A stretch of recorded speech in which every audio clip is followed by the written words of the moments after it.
So last month, Epic released the game animation sample, which is incredibly awesome. A lot of people have been playing with it, but I just got around to it and I noticed that there was something missing from it, which is the IK foot traces. But this is really easy to add in because it's been in Unreal for quite a while now in the default third person project.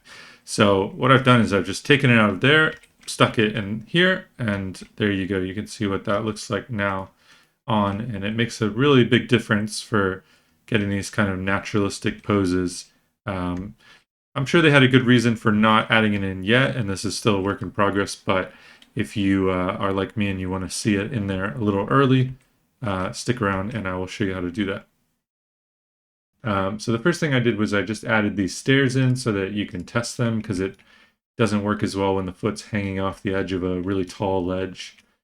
Okay, so the next thing we need to do is we need to get the rig that is already built for this that is in the other project. The best thing that I would suggest would be to create another project, use the third person demo, and migrate just that one file, because if you do it the way I'm about to do it, you're going to get a bunch of mess in your scene. But I just want to do it for speed, just so you know how to do it. So if you just go here, add feature, we're going to add third person. So this is going to bring in a lot of unnecessary stuff. So here in the mannequins folder, you see that we now have meshes and we have all the mannequins, but those were already in the project, as you know. So we didn't really need that, and now they're duplicated over here.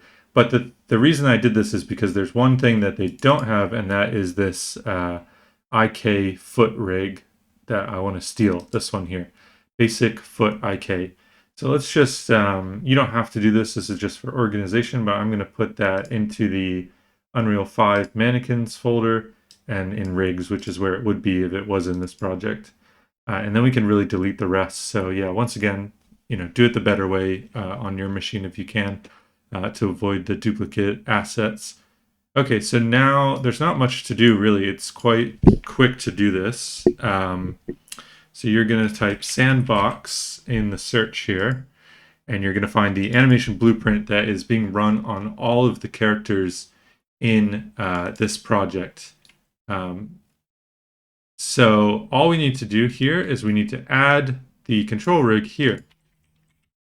Oops, not a comment. Make sure that works this time. Control rig. Delete that. Plug that in. And set the class on it. So we need to set the control rig here to foot. If you type foot, mannequin, basic foot IK. And we can recompile and we can play.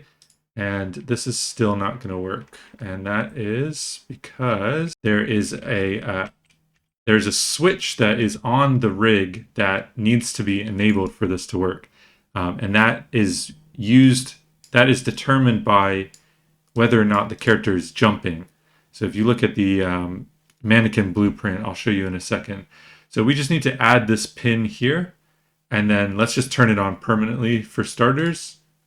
And that should now start working.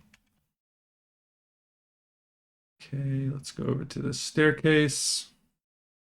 And there we go. So we've got the IK, which is looking really nice. Just adds a lot to this character. And it's such a simple thing. You saw how quick that was. And the best part about this, too, is that because of how procedural and awesome Control Rig is and, just Unreal in general, this is going to work with all of these characters. So it's really nice to see it working with a metahuman, for example. So, I saw some people were using this to kind of record animations and things. So this is a much better way of doing it.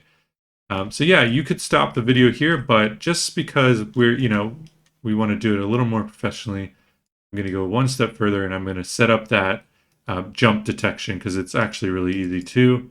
But if you're happy with that, feel free to stop there. So what we're going to do is we're going to search ABP Manny. And we're going to open that up, and we have two open here, so we can copy from one to the other.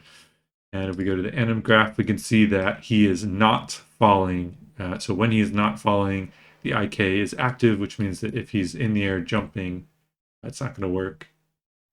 it's not going to do the IK trace, which is what we want. So we plug that in there.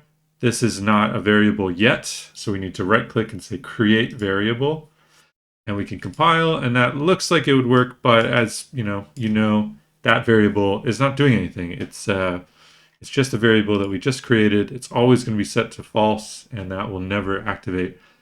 So the last step is if we go over here to the event graph, there you go. So this is the logic to determine whether or not he's falling, which is quite simple. It's just looking at the movement component and determining if it is falling, which is a function that is built into the movement component, and then setting our variable, which then will control the IK.